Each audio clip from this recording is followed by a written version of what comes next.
à tous et à toutes. Je suis Francis Allais, j'habite Montpellier et mon métier, c'est simple, c'est la botanique. C'est les plantes qui m'intéressent, et notamment les arbres.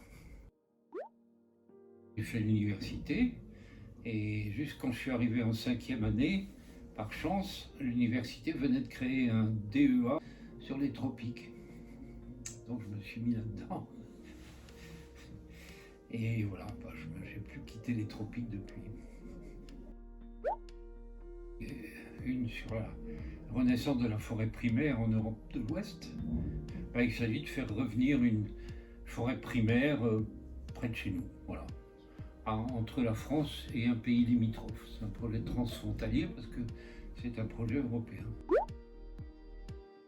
Sans aucun doute, les séjours sur les canopées des forêts équatoriales, ça c'est totalement inoubliable et on ne pouvait même pas s'imaginer ce qu'on allait trouver. C'est clairement ce moment-là de mon existence. Ça a duré 30 ans tout de même. Parce que l'hélicoptère crée un violent vent vertical qui disperse la faune et détruit la structure même de la forêt, les concepteurs du projet ont préféré une montgolfière de 3000 m3 pour soulever et déposer le radeau de 750 kg sur la cime des arbres. L'observatoire scientifique est en place, à la disposition des chercheurs arrivés au pas de charge, 30 mètres plus bas. Un camp qui s'anime aux heures des repas, riche de la vingtaine de personnes d'origine et de nationalités différentes, venues comprendre ce qu'est vraiment la forêt primaire équatoriale pendant un mois et faire partager ses découvertes. Gigantesque. C'est monstrueux. Non mais réellement, ça m'angoisse parce que je me dis que si on continue à ce rythme-là, on va vivre dans un égout, rapidement.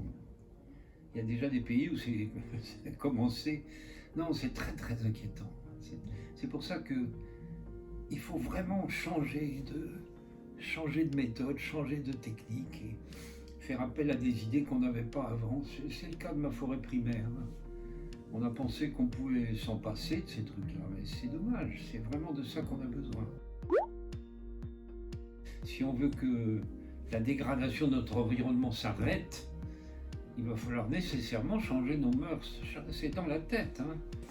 Ça va pas être commode, parce que c'est un vrai changement dans la mentalité des gens. Nos sociétés occidentales sont trop intéressées par le fric. Capital et la rentabilité économique, et ça c'est contraire au bon état de la nature. Il faut choisir entre les deux. Moi j'ai choisi depuis longtemps.